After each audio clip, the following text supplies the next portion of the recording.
Welcome to all of you friends. Hindi साहित्य का ये सेकंड वीडियो है मेरा। तो इसमें आज अपन पढ़ते हैं वर्ण तथा वर्णमाला। तो संरचना की दृष्टि से वर्ण भाषा की लघुतम इकाई है, जिसको अपन ध्वनि भी बोलते हैं। वर्ण उस मूल ध्वनि को कहते हैं जिसका खंड संभव नहीं है, मतलब जिसको तोड़ा नहीं जा सकता, दो टुकड़े नहीं किए जा सकते। जैसे आ, क, च, प। इनमें हलंत लगा होता है, ये आधे आधे अक्षर होते हैं। इन सभी को वर्ण बोला जाता है। इनका खंड संभव नहीं है। यदि पूरा व्यंजन अपन का यूज़ करते हैं तो उसको तोड़ा जा सकता है, उसको वर्ण नहीं बोलेंगे। का प्लस उसमें आ छुपा रहता है। तो वर्ण के उच्चारण समूह को वर्णमाला कहते हैं। हिंदी वर्णमाला में 46 वर्ण हैं। ठीक है।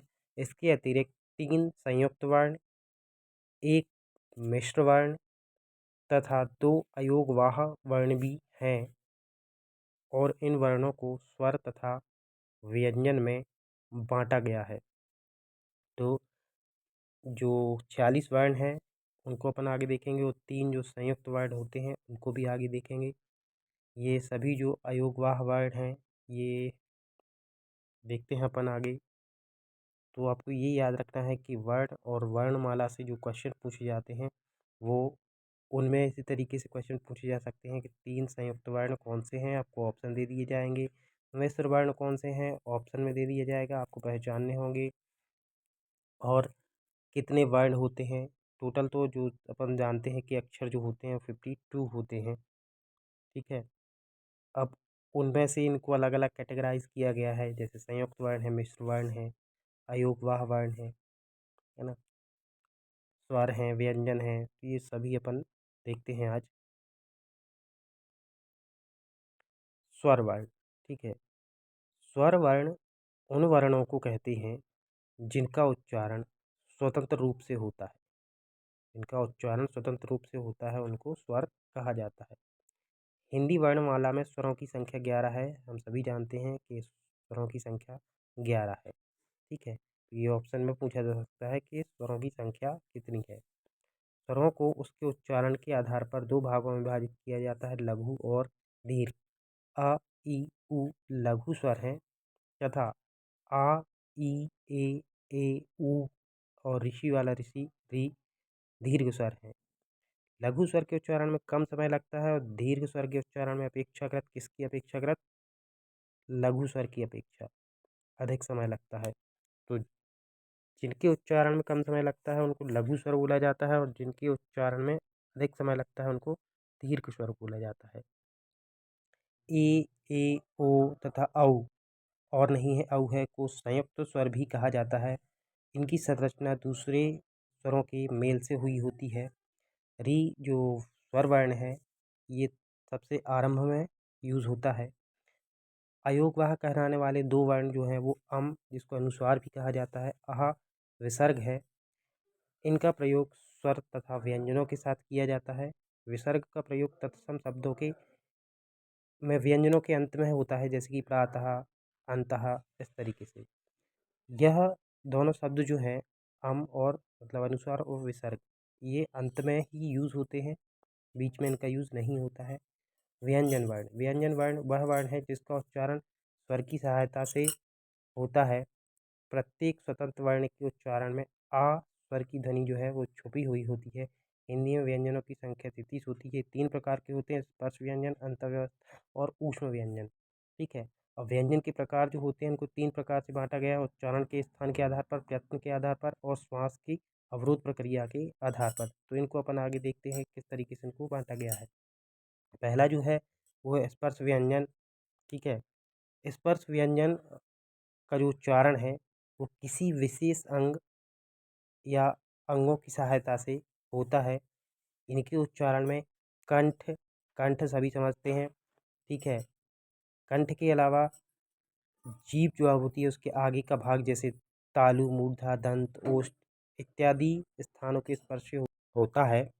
इसे वर्गीय व्यंजन भी कहा जाता है। वर्ग जो होते हैं, वर्ग इसमें अपन इनको 5 प्रकार से बांटा गया है। का वर्ग, चा वर्ग, टा वर्ग, ता वर्ग और पा वर्ग। तो आप इसको एक शब्द जो होता है कचट तप, इसको आगे आगे के इस सबको मिला के कचट तप, इस तरीके से याद रख सकते हैं कि 5 वर्ग जो होते हैं, इस पे क्वेश्चन जो बनते हैं वो इसी तरीके से आते हैं, ये किस वर्ग से है, ये किस वर्ग से है। ये इसको याद करने का मैं तरीका बता रहा हूँ। 5 वर्णों को मिला के जो कचट तप बन रहा है, ये शब्द याद रखिए, कचट तप। बाकी इनकी सीरीज़ तो सभी को याद होगी, ऐसा तो है नहीं कोई जिसकी सीरीज़ के का की सीरीज़ में क्या आता है, का, खा, गा, घा, ड़ा, चा, छा, जा, झा, यहाँ इस तरीके से सभी याद रहते हैं, है ना।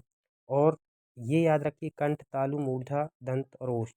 मूर्धा का अर्थ क्या होता है, ये समझने में दिक्कत होती है, क्योंकि कंठ तो सभी समझते हैं, जो गला होता है, कंठ से जो आवाज़ निकलती है। तालु, ताल, मूर्धा, मूर्धा जो होती है तालु के और ऊपर के दांतों के पीछे की तरफ का जो भाग होता है, जिसे जीभ का अगला भाग की सहायता से ये जो वर्ड लिखे हुए टा, ठा, डा, ढा, ढा, ये इनका उच्चारण इसी को छू के होता है, मूर्धा को, जिसको मूर्धा उच्चारित वर्ण कहा जाता है। कंठ से जो होते हैं वो पहला का वर्ग से होते हैं। तो आप इसको, जैसे मैंने वर्ड बताया कचट तप, तो कचट तप याद रखिए। और याद रखिए इनका सीक्वेंस किसका, कंठ, तालु, मूर्धा, दंतोष्ठ। ठीक है, इसको याद रखेंगे। जो ओष्ठ से उच्चारित वर्ण है वो पा, फा, इनमें ओठ की जरूरत होती है। दंत जिसमें जीभ दांत से टकराती, मूर्धा जो मूर्धा स्थान को छूती है। तालु, च जिसमें जीभ का ज़्यादा जो भाग है वो कंपित होता है। और कंठ से निकलने वाले जो वर्ड होते हैं वो का वर्ग में आते हैं। तो आपको एक वर्ड याद रखना है, कचट तप, और 5 ये शब्द याद रखने हैं, कंठ, तालु, मूर्धा, दंत, ओष्ठ। ये सीक्वेंस भी याद रखना है कि कंठ के बाद तालु, तालु के बाद मूर्धा, फिर दंत और ओष्ठ। यदि आप सीक्वेंस याद नहीं करेंगे तो आपका कचट तप फिर याद नहीं रहेगा। आप एक तरफ कचट तप लिख लीजिए और एक तरफ इनको लिख लीजिए, तो आपको पहले वर्ड से का से कंठ आ जाएगा, चा वाला तालु आ जाएगी, टा मूर्धा आ जाएगा, ता दंत से आ जाएगा और पा ओष्ठ से आ जाएगा। तो इस तरीके से इस सीक्वेंस को आप याद रख सकते हैं। दूसरे टाइप जो होते हैं इसमें अंतःस्थ व्यंजन कहलाते हैं। तो इसको इस तरीके से बताया गया है, या, रा, ला, वा, ये सब जो है वो अंतःस्थ व्यंजन कहलाते हैं।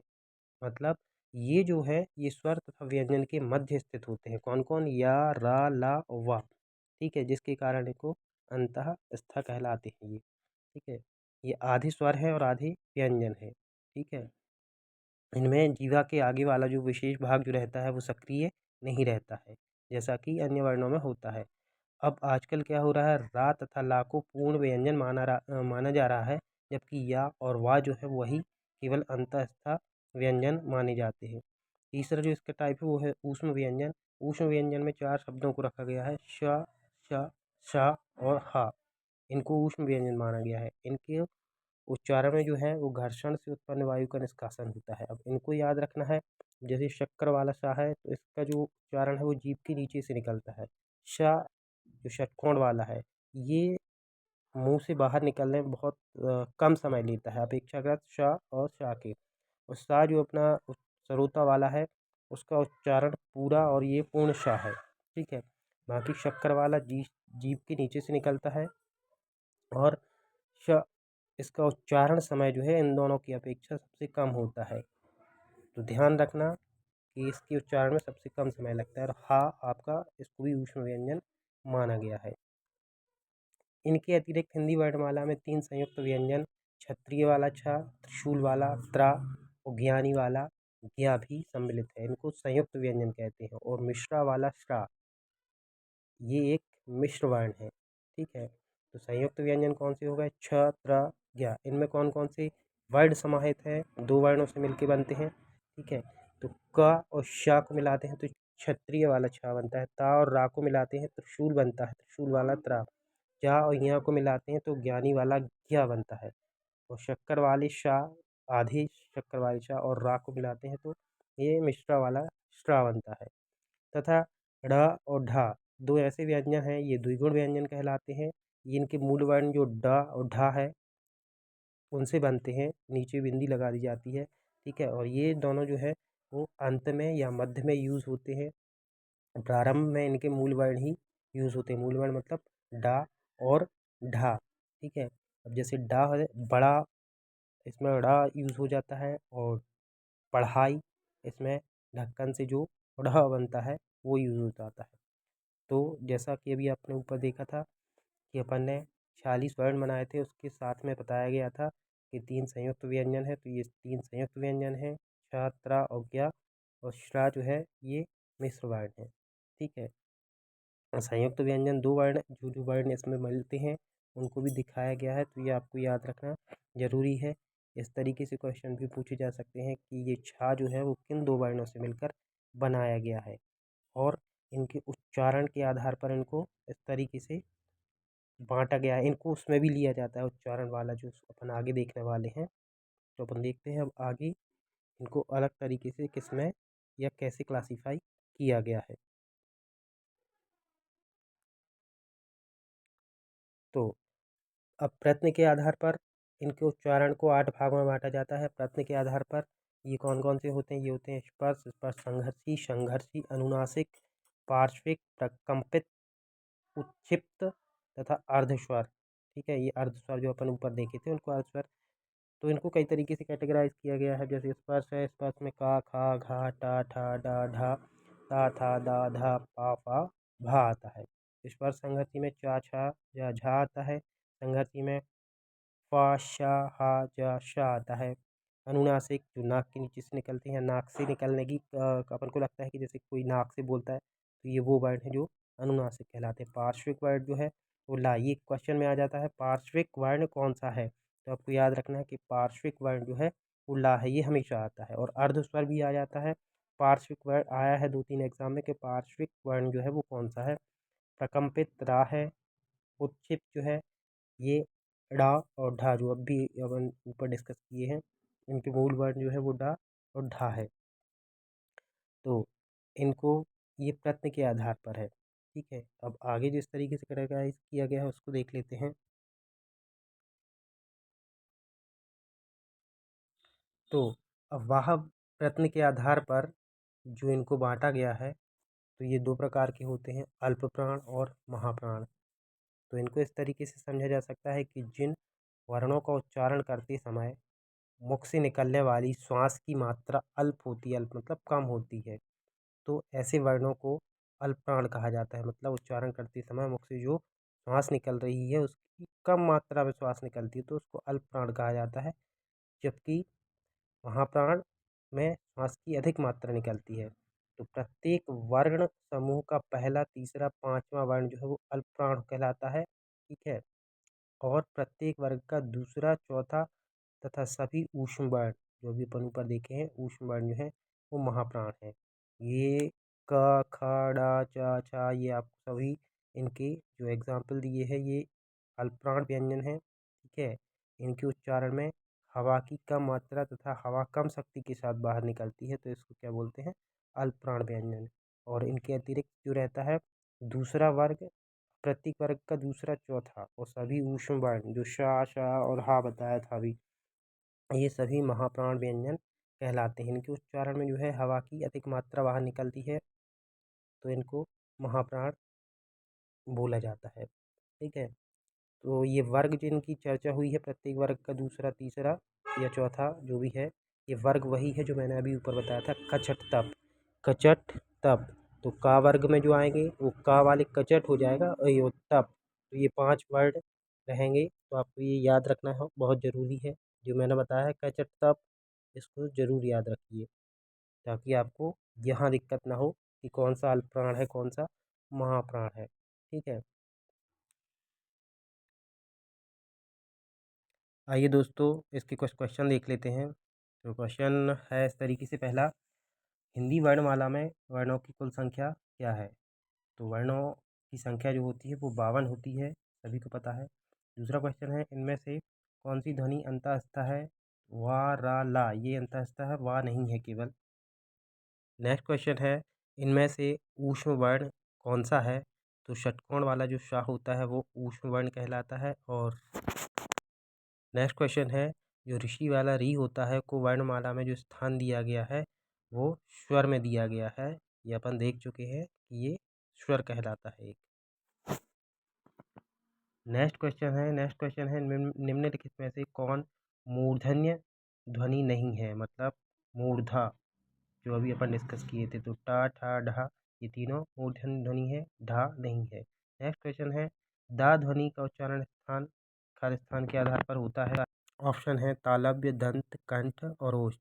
तो राइट आंसर है दंत। नेक्स्ट क्वेश्चन है निम्नलिखित में से कौन सही नहीं है। ता था दंत व्यंजन है, व्यंजनों का उच्चारण बिना स्वर के नहीं हो सकता, तो यही आपका सही आंसर होगा। व्यंजनों का उच्चारण बिना स्वर के नहीं हो सकता। नेक्स्ट क्वेश्चन है निम्न में से कौन प्रकम्पित व्यंजन है।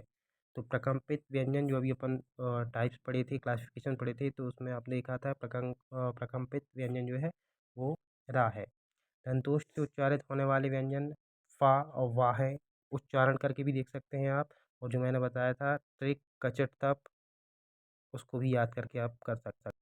नेक्स्ट क्वेश्चन है निम्न में से किस वर्ण का उच्चारण स्थान कंठ नहीं है। तो का खा घा जो पहला वर्ग होता है वो कंठ होता है, उसका उच्चारण स्थान। तो इसमें ढा जो है वो इसका राइट आंसर होगा। निम्न में से कौन संयुक्त वर्ण नहीं है। तो संयुक्त वर्ण अपन पढ़े थे कि छ त्रा ज्ञा ये संयुक्त वर्ण है, का नहीं है संयुक्त वर्ण। नेक्स्ट क्वेश्चन है निम्नलिखित में से कौन सही है। तो ड ढ वर्णमाला में स्थान प्राप्त है, ठीक है। दूसरा जो है पहला तथा तीसरा वर्ण महाप्राण होता है।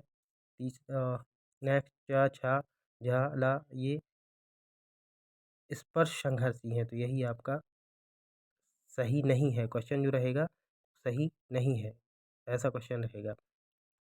नेक्स्ट क्वेश्चन है निम्नलिखित में से कौन सही शब्द है। परीक्षा, परीक्षा ये सभी जानते हैं, परीक्षा ही देने अपन जाते हैं उसी के लिए पढ़ रहे हैं। तो परीक्षा सेकंड वाला ऑप्शन जो है वो राइट आंसर है। नेक्स्ट क्वेश्चन है निम्न में से कौन सही शब्द है। पहला पुरुष, लिखे तो सभी पुरुष हैं मगर जो सही पुरुष है उसमें रा में छोटे ऊ की मात्रा आएगी। तो सेकंड वाला ऑप्शन पुरुष जो है वो सही है।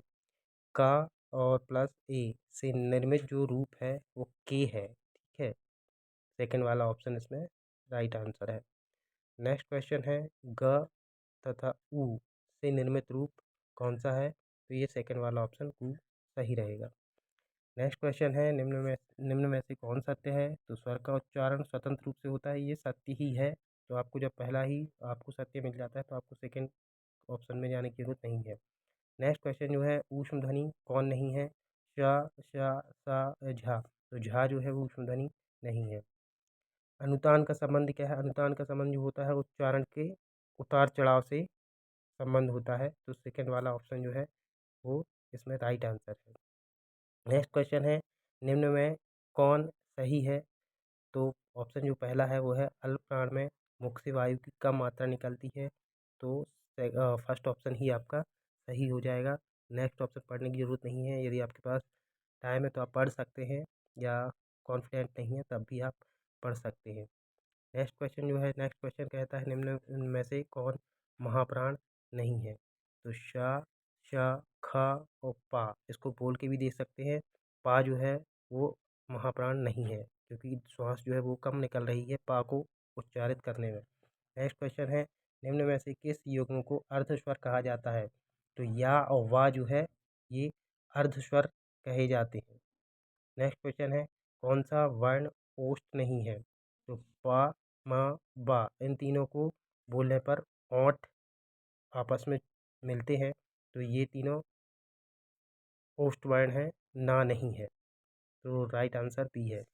नेक्स्ट क्वेश्चन है निम्न में कौन असत्य है। ता ओष्ठ व्यंजन है, शा ओष्ठ व्यंजन है, ये सत्य है। फा ओष्ठ है, इसमें ता जो है वो, और जो लास्ट ऑप्शन है छ संयुक्त व्यंजन है, ये है भी। और ता जो है वो उसमें ता को उच्चारित करने में ओंठ आपस में नहीं मिल रहे हैं, तो आपका राइट आंसर जो है वो यही होगा। च वर्ग है तालव्य, मैंने बोला था कचट तप याद रखेंगे, और कंठ, तालु, मूर्धा। तो च का च सेकेंड वर्ग में आएगा और तालु में आएगा, तालव्य है, तो यही इसका राइट आंसर होगा। तो कचट तप आपको याद रखना बहुत ही आवश्यक है। नेक्स्ट क्वेश्चन कहता है कि निम्न में से कौन पार्श्विक वर्ण है। तो पार्श्विक वर्ण जो है वो ला है। मैंने बोला था कि ये क्वेश्चन आता है कि पार्श्विक वर्ण कौन सा कहलाता है, ला। और नेक्स्ट क्वेश्चन जो है कि उपक्षिप्त व्यंजन कौन है। तो उपक्षिप्त व्यंजन जो है ओढ़ा और ढा, ये दोनों जो है उत्क्षिप्त व्यंजन कहलाते हैं। ठीक है, नेक्स्ट क्वेश्चन देखते हैं। नेक्स्ट क्वेश्चन है, क्या ज्ञानी वाले क्या को वर्णमाला में माना जाता है? संयुक्त व्यंजन, द्विगुण व्यंजन, स्वर व्यंजन, और नेक्स्ट है सॉरी स्वर, और लास्ट वाला व्यंजन ऑप्शन जो है, तो इसमें संयुक्त व्यंजन जो है वही इसका राइट आंसर होगा। अब इसके आगे ये सूची दी गई है जिसमें आपको आपको जो कचर तप और कंठ, तालु, मूर्धा, दंत, ओष्ठ, जो मैंने आपको 5 वर्ड अभी ऊपर बताए थे, तो आप इसको याद करोगे तो आपको ये मिलाने में कोई दिक्कत नहीं जाएगी। इसका जो सेकंड वाला ऑप्शन है वो राइट आंसर हो जाएगा, क्योंकि कंठ जो है वो का वर्ग से उच्चारित होता है, तो पहला चौथे से मेल खा रहा है। ठीक है, और जो इस तरीके के क्वेश्चन आते हैं उसमें मैंने अपना जो तुक्का लगाने वाला वीडियो डाला था उसको देख लेंगे आप, तो ये आंसर आपको यदि नहीं पता होगा तब भी आपसे ये बन जाएगा, हालांकि याद रखेंगे तो आपसे बन ही जाएगा। नेक्स्ट क्वेश्चन है, क्षत्रिय वाला छा का निर्माण किन दो वर्णों से हुआ है? तो क और शा, षटकोण वाले शा, इसको मिलाते हैं तो आपका क्षत्रिय वाला छ बनता है। नेक्स्ट क्वेश्चन है आपका, नेक्स्ट क्वेश्चन है, निम्न में से कौन अंतःस्थ व्यंजन वर्ण नहीं है? तो या, रा, ला और वाह होते हैं। इसमें बकरी वाला वाह यूज़ किया गया है, तो जो अंतःस्थ व्यंजन वो है वो बकरी वाला वाह नहीं है। ठीक है, थैंक्स फॉर वॉचिंग। प्लीज़ दोस्तों लाइक और सब्सक्राइब जरूर कीजिए। Thank you for watching.